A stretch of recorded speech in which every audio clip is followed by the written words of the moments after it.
Perfect, so welcome to Canterbury Historic River Tours, guys. My name is Daniel, I'm going to be your tour guide today, as well as your engine. Just need to make sure the others are all right. Now, before we start, guys, I do need to just go over a few bits of health and safety. If I can ask you to keep all arms and legs inside the boat at all times for me, that'd be amazing. If I could also ask you to make seated throughout the duration of the tour, that'd be amazing as well. If you stand up, the boat may wobble and you may fall in. Now, we've had reasonably good weather today, so let's keep ourselves nice and dry. But if anyone does fall in, my one bit of advice to you would be stand back up again. If you have a little look over the side of the boat, you'll see that it's nice and shallow. Now, we do also go under quite a few boat bridges on the tour, so please do mind your heads throughout. I will be reminding you of this. And last but not least, I am partially deaf. I'm wearing hearing aids today. So if you do have any questions or queries, please speak nice and loud for me so I can hear you. If I do ignore you at any point on the tour, do not worry, I'm not being rude. I just probably didn't hear you, alright? Now, speaking of bridges, guys, this is actually the first part of our tour. It's just behind me here, the King's Bridge. This is where you met us today.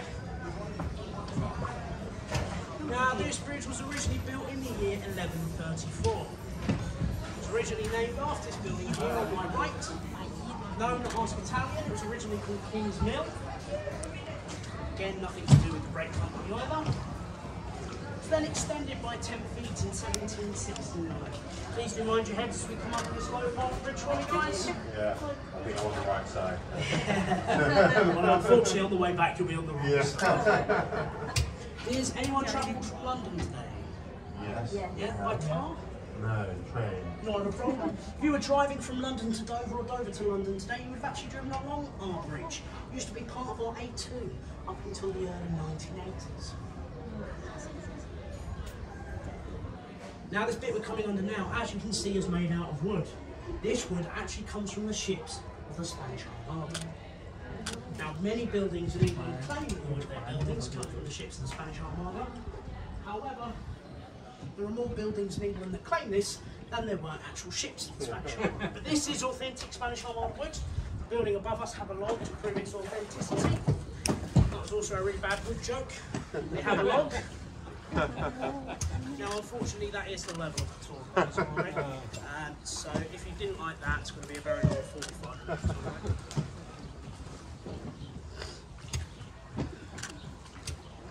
Now, like I said, the building above us is the next part of our tour.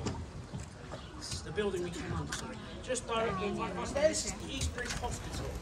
Now, it's not a hospital in the traditional sense.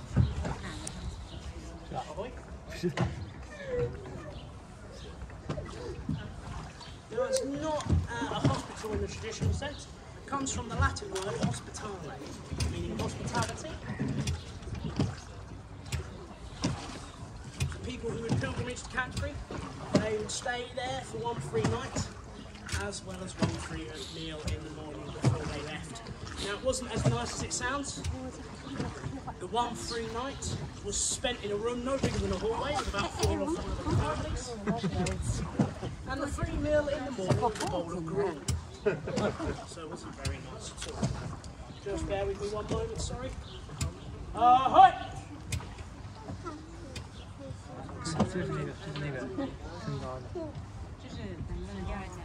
So, boats coming downstream have right of way. As we're currently going upstream, we have to move. Sort of do the Cambridge punting. Then we've got another company. Sorry? We've got another company. Well, I'll talk a Makes it little all bit the about harder that to in a minute. get started when you're going up. Yes. Good workout. I'll talk a little bit about that in just a second. Now, the building was most badly affected during the bubonic plague, the Black Death. Are we all aware of what that is? Perfect, saves me 5 minutes.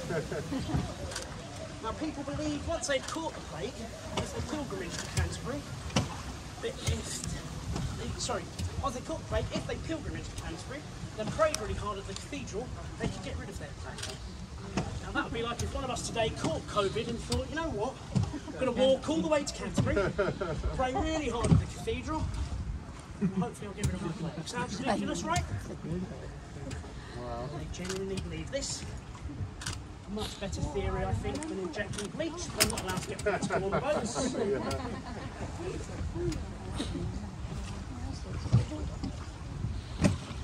Now, as much as I would love to keep talking about the East Bridge Hospital, I've only got 45 minutes and a lot to cover. So today it is a museum, which you can go and check out for yourself.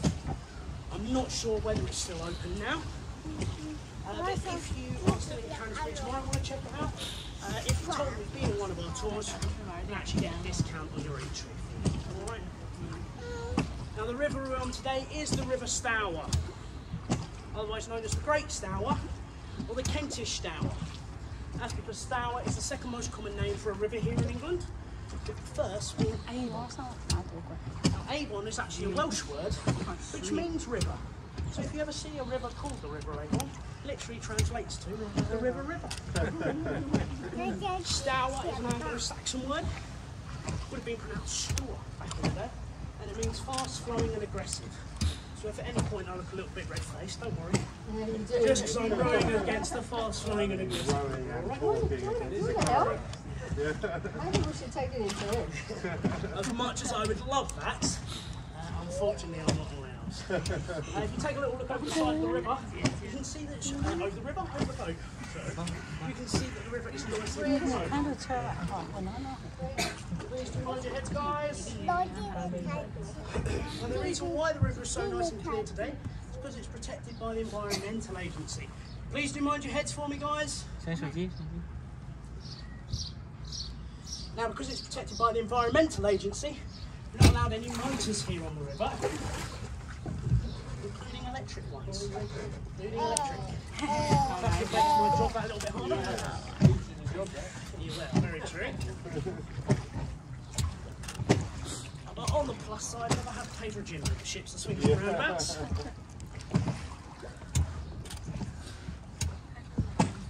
Yes, the concern with motors are that it will swirl up the bottom of the river, harm the river.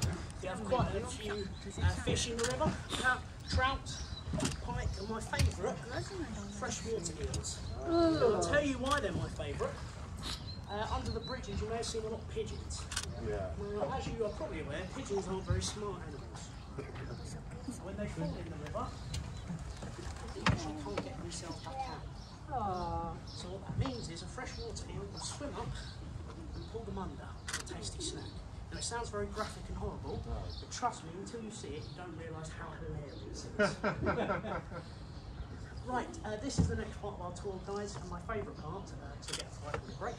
Just behind me here is Greyfriars Island, home to the Greyfriars, who are also known as the Franciscans. And that's because they followed our little friend just here on my left, St Francis of Assisi. Now the Greyfriars arrived here in England in the year 1224 and gifted the island, and they set up 7 buildings here originally. And it's worth mentioning that the Greyfriars took a vow of poverty. The only money they had was the money that was donated to the church. They used said donated money to build the 7 buildings. Now today, only one of these buildings remains. Now if you take a look just down this channel for me, you will see at the end a sort of grey-white wall. Now that is the Franciscan Chapel. That is the last building remaining. Now does anyone want to have a guess for me why it's the only remaining building here today?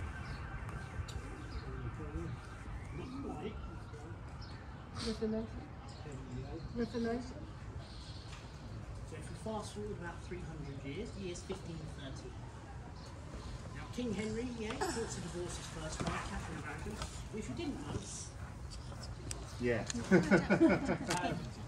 see it working, yes, 1538, King Henry VIII wants to divorce his first wife, Catherine Dragon. But if you didn't know, he actually inherited his dead brother. So when his brother died, not only did he inherit the throne, but he inherited his wife as well. So no divorce. Now, King Henry went to the Catholic Church and said, can I divorce my wife? They said no. So he did what any male man could do, start his own religion, divorce his wife in doing so, thus the dissolution of the monasteries, Reformation, as you said. So he destroys the 6 other Catholic monasteries here on the island, but doesn't destroy the one at the end there. That's because it's actually a bridge. Sorry, you're going to have to remain seated for me. Thank you very much. Now, there was a law at the time that stated if you destroyed any bridges, you then had to pay to have it rebuilt. Now, as we know, King Henry was wasting his money on wives and wars, he didn't exactly want to waste it on bridges. So he left this, and like it's the oldest piece of Franciscan architecture in England today. Now, I say England because there's also one in Scotland, but as we're not in Scotland, I'm not going to tell you that. Now, you can actually go and visit the chapel today. Opposite where you met us, there's a storefront called Franciscan Gardens. Now, if you go in there, you can walk along where we rode up today, and go down to the chapel. Now, I always recommend this because in the 18th century, the chapel used to be a prison. They preserved one of the rooms inside the chapel as a prison room. But again, because I only have 45 minutes and have a lot to cover, unfortunately, again, because you come on the tour with us today, we do get a discount on your entrance to the gardens, and because the gardens and the hospital are on the same if you again tell them that you've been on the Rev tour, actually the discount works better if you buy a ticket and go through the city. It's also a mention cool because they've all grey original, but grey was the colour of undyed horse, was the cheapest material they could find. Also didn't wear any shoes. Take another look at St. Francis there, just underneath the what you can see is no shoes. Now we do actually have Francis still here today in Canterbury. They're not called the Grey Friars anymore. So we're black and orange because it fits with that line of property. They do wear shoes. Now Canterbury is a student city, we have 3 universities. University of University. Canterbury Christ Church is UC. We have about 60,000 students coming to Canterbury every year. Hands up a bit on behalf of the students after last time they were so much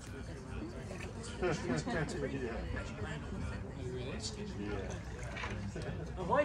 Ahoy! Have you got them all back this time? Yeah, I think so. Me and the dog share a name. I think it says more about you than it does the dog. Yeah, I know. Right, as I spin us around here, guys, you may be able to get a better view of the chapel.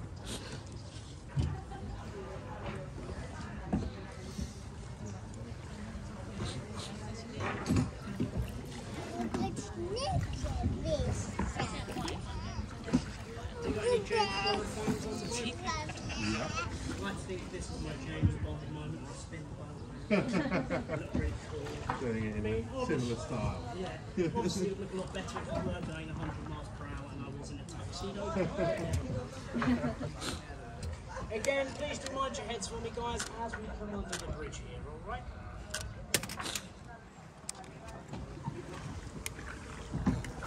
Where is the river spot? Was this man-made originally? This part, yes, so this was a man-made canal. Right. So the canal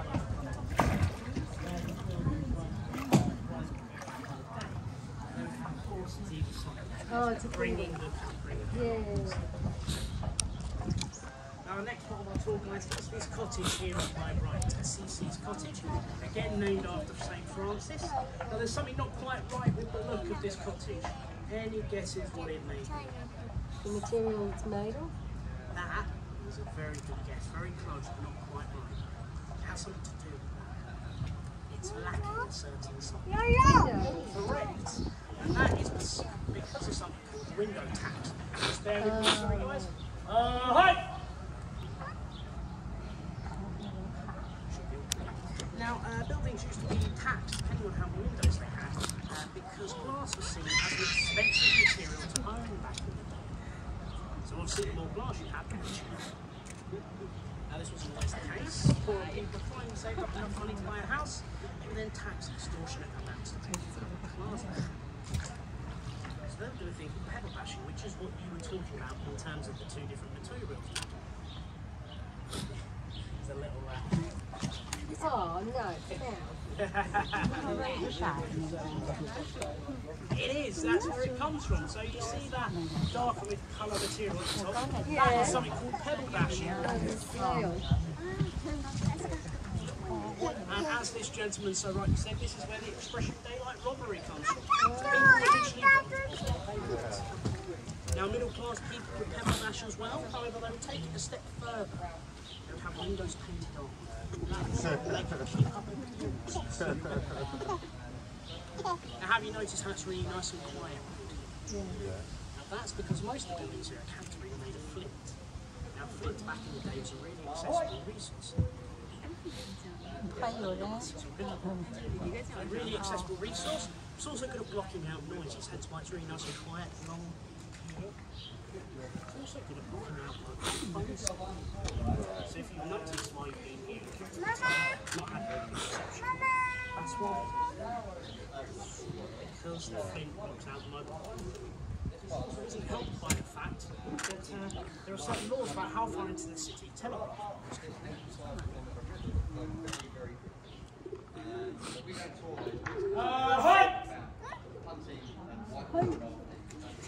So yes, they don't want to ruin the aesthetic look to the city, so they prevent telegraph poles from being built.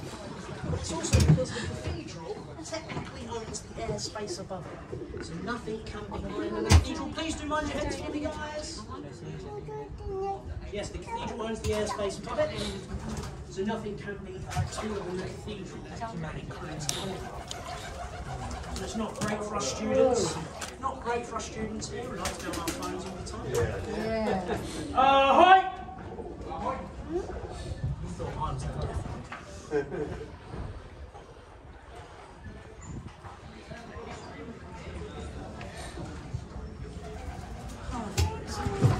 So the next part of our tour, guys, as we come out, is just here on my right. This is the old Reaver's house. This is actually a Tudor building.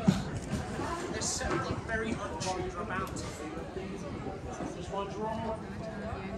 That is the fact that it's black and white. Most Tudor buildings would have been either brown and white or beige and white. And the reason why this building today is black and white is because of the Victorians.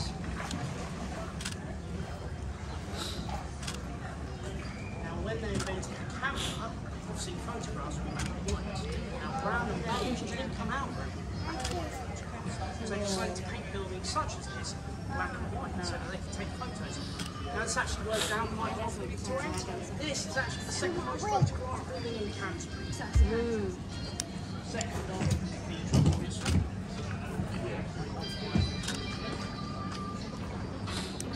Just mind yourselves back there. Now if you look at the rear of the building, just by that top window, you can see something a bit odd. And that is the fact that some of the original painters still Now we're not quite sure why that's been left. Whether it's some sort of 200-year-old joke, never to be painted, whether they've never found a lab tall enough, or had run out of paint, we're not quite sure. But do we have any sports fans on the phone today? Yeah. Tennis fan? Enjoying Wimbledon at the moment? The race tomorrow. Sorry? The race tomorrow. Yeah. And yourself, sir? What's Oh, next? all sports. Golf, football, tennis. What football team? Well, I used to support Liverpool, but I was a bit of a fraud of a fan and So who do you support? well, still Liverpool, but Well, I'm a very casual fan and I'm from London, so. never mind, we're not all perfect. That is actually why in sports, especially with such sports like football, teams will have a darker colour kit and a lighter colour kit. Because of the black and white photography, if two teams had light colour kits, they wouldn't be able to distinguish between the two. So that's why they asked teams to start wearing a lighter colour kit. Now, the next part of our tour, guys, is the Pizza Express here on my left. Or as we like to call it here at the River Tours, ye olde Pizza Express. And that's because it used to be a blacksmith, so they'd make weapons here, bring it to this door and then solidify it in the river. That door today is their campfire. Now, just aware of the actual lights. Now, when this building used to have bright red lights on it, that door was used by men in the community who were supposed to be respected, who visited to see the bright red lights, come out and exit out that door and exit on a boat like this. This building It's also had quite a big history in World War II. Now, they were concerned that the cathedral windows were being hit by the bomb. When the bombs exploded, the vibration caused them to shatter. So they had to remove the cathedral windows, put them in sandbags and put them in the basement of the Peter's Church. Obviously, during World War II, it wasn't a Peter's Church. Please don't mind your heads for me, guys. But yes, if we fast forward to the end of the war, sorry, you need to remain seated for me. Fast forward to the end of the war, the windows were fully preserved. So the windows that you see in our cathedral today are the original cathedral windows. Now, do we have any birthdays on the boat today? Any birthdays at the back of the boat? No? Lucky for you guys, you don't have to hear me sing then.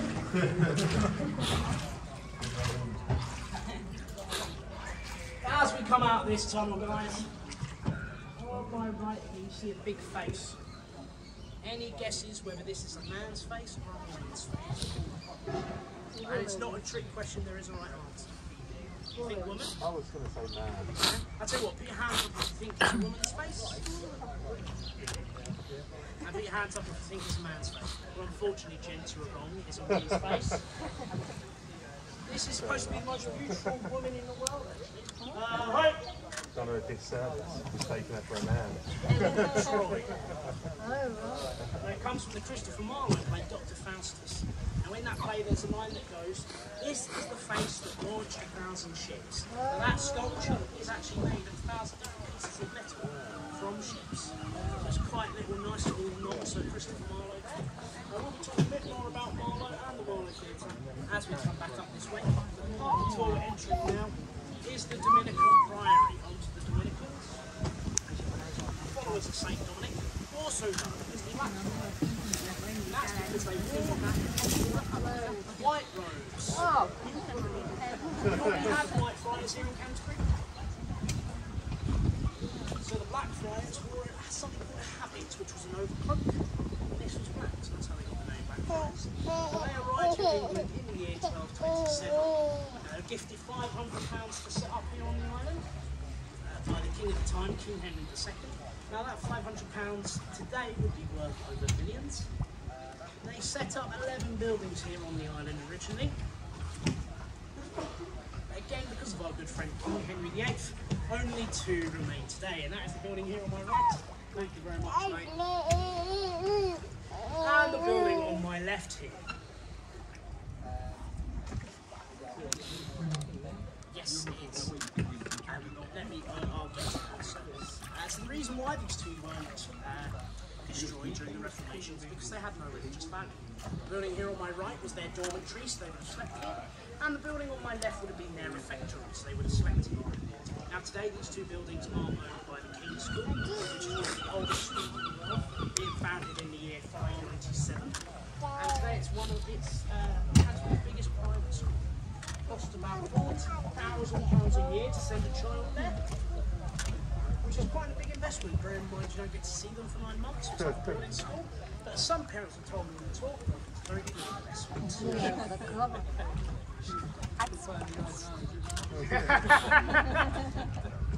Sorry, sir.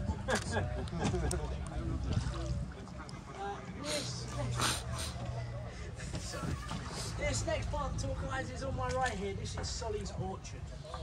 Now, they would have used the apples and pears that grew here on the orchard to make cider. And that's because the river used to be their sewage system. So if they drank from the water, they would get ill very quickly and die. So of course the next best option was to drink alcohol, survive 10 years longer and then die of gout. Now they would have drank about 8 to 10 pints of this stuff a day. But it wasn't very nice to drink, because in order to make it, they would get the fermented apples and pears, crush them up, and combine them with the sewage. And it wasn't actually a very good alcohol either. It was only about 1%. It's so weak, in fact, even children drank it. So the little kids on the plane... Those are the type of people that would have drank cider.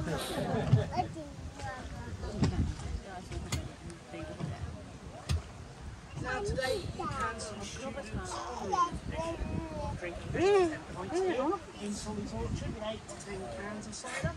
On some days it goes from being an orchard to a herb garden. Now, I'm not going to divulge into that any more than I need to. I think we're all aware of what students can be like, so let's leave that.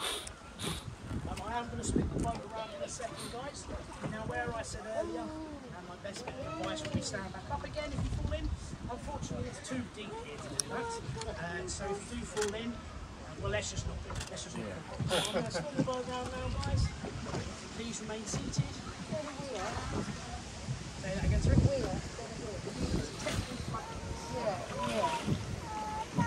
So that is actually the next part of our tour, so well spotted. Now these are actually Georgian floodgates. Now they're actually really important to us here at River Tours. They help us control the height and the pace of the river. So the more gates we have in, the higher the river is and the slower it is.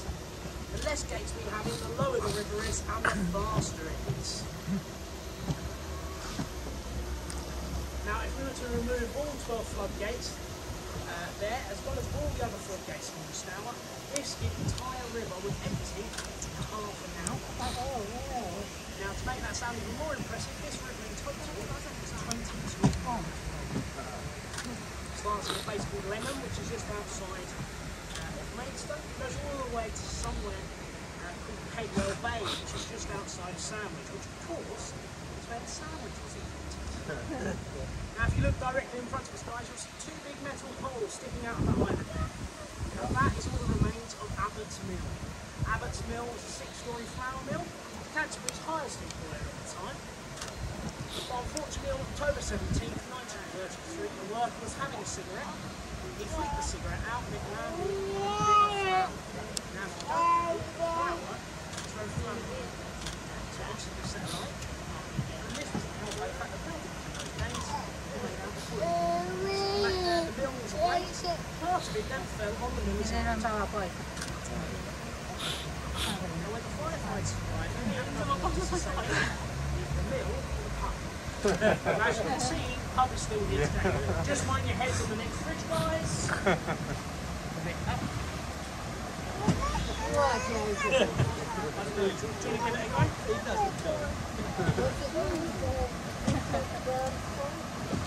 Say that again, sir. Limbo, yeah. Now, if you see where it says accommodation there, if you look above it, you'll see a Shepherd Inn sign. Now, on that sign, there's an artistic interpretation of the mill.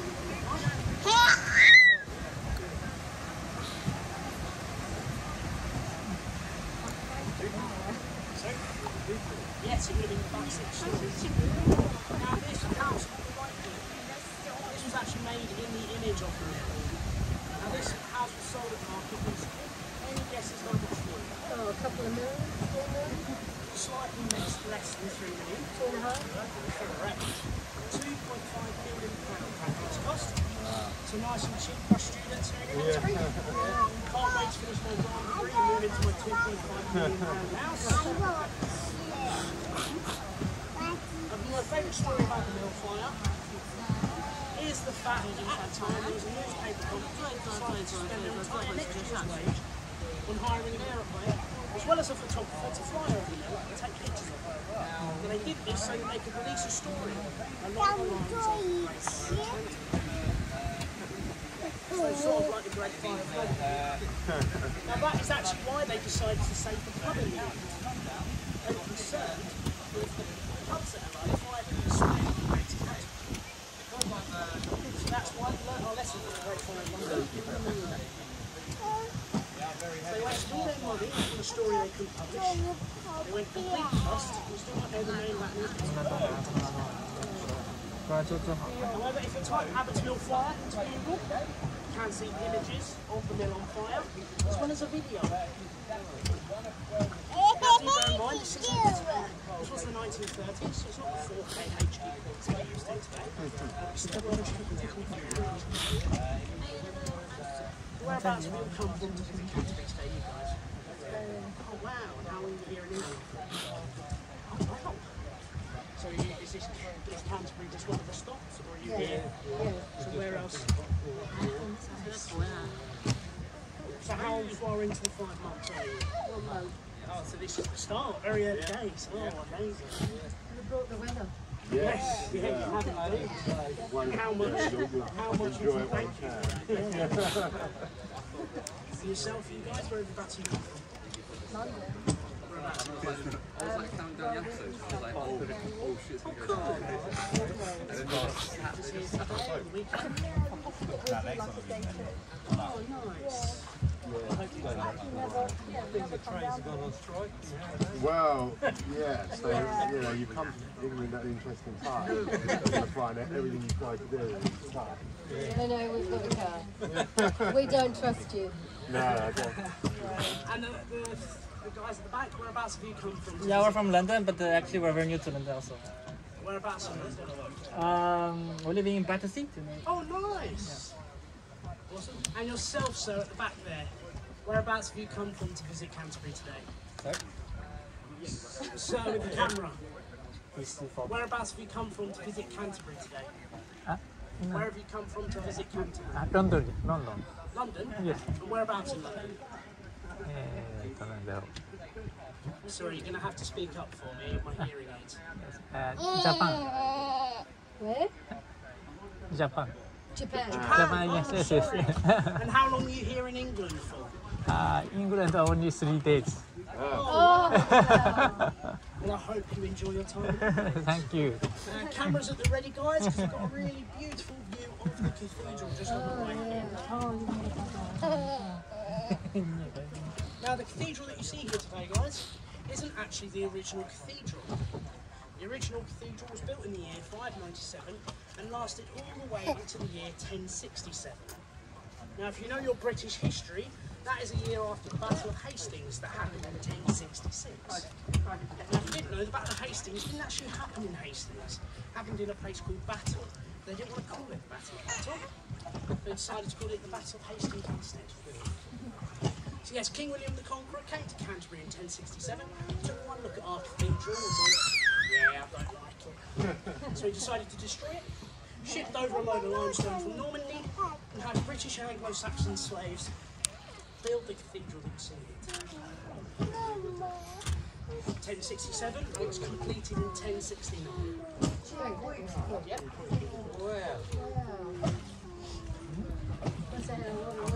Well, slave labour, yeah. Now you may have noticed part of the cathedral is under scaffold. Yes, it is. That's because they're currently undergoing a project to clean the cathedral. Now that little bit they've done so far, any guesses how long that's taken? Number? 3. Any other guesses?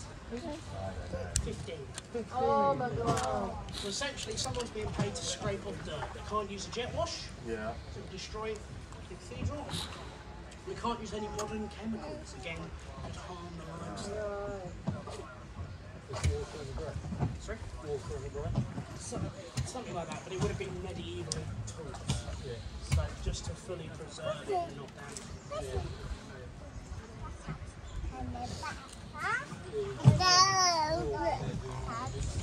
Yes.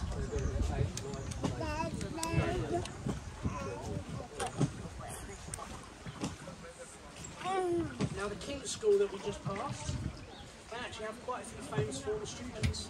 The actor Orlando Bloom, who's been in Lord of the Rings and Pirates of the Caribbean, he came to the King's School Juniors, as well as the author Michael McCurdy.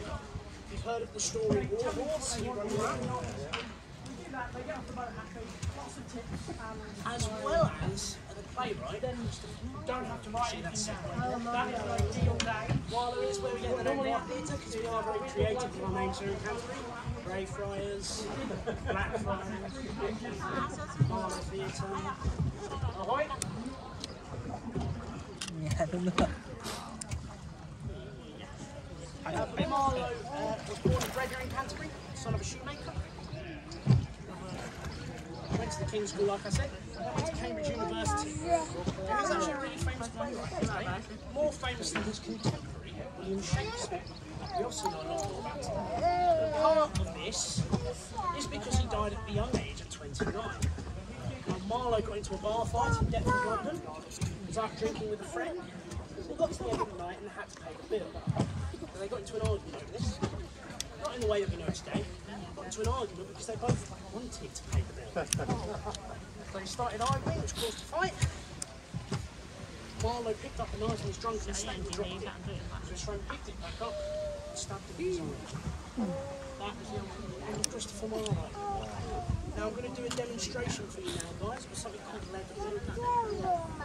Now, when this really used to be a canal boats would transport goods along the river.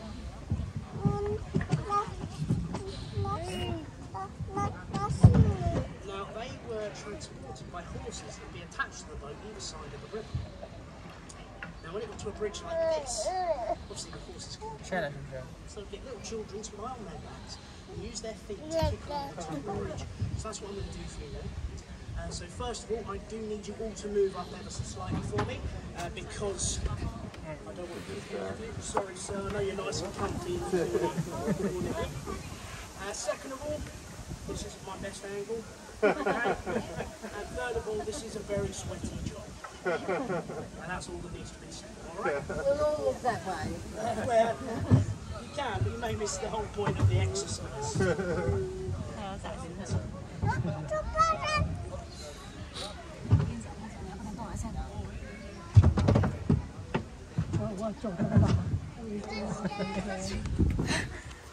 this is what they would do. It's faster. It is pretty fast, yeah. Yeah, now you know why we love doing this so much. That's making it. Well done, yeah. This is actually where we get the expression two-legged from. Now, if you've not heard of it, it's a British expression that means to run away. That's where it comes from. As well as the British expression, toe rag. Now, these children that would do this were barefoot. So they would wrap rags around their toes. Now, where I did it for about 10 seconds, they did it for miles on end. So what they would do is they would stop underneath the bridges and steal the stuff off the boats. Now, if they were ever caught, and then called, hence why today, if you've been naughty, especially a boy, you'll be called a dirty old toe rag. You know what they say, every day's a school day? Yes, you need something. Say that again. Right. Yeah. Brutal. Now the next part of our tour, guys, can you start with your chair just above my foot? Oh no, don't tell me. This is a ducking stool. Yeah. And a ducking stool is most commonly associated with witches. However, we never actually used them for witches here. We used them for two other things. The first thing was criminals. So if someone committed a crime, they caught them in the chair and parade them around town on market day, where they would have rotten fruit and vegetables. Then the market dollars would flow down to the river. It was a public spectacle, we didn't have Netflix back in those days. And they were dumped in the river. Now the reason behind this was that was still our sewage system. Because they would smell really bad.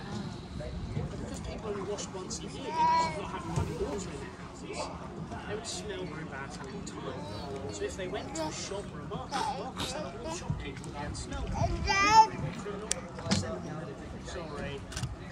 How you doing, Dan? I'm good. How are you, Dan? I'm good, thank you, Dan. Nice to see you, Dan. And the other thing we used it for was something called the common scold. Now a scold is someone who nags or gossips. In those days, that was women, housewives. So a husband who spent about a day's wage to put his wife in a chair, again throwing her around town, rocking through the ledge, where everyone followed her down to the river. But the idea this time being, they had to learn their house calls.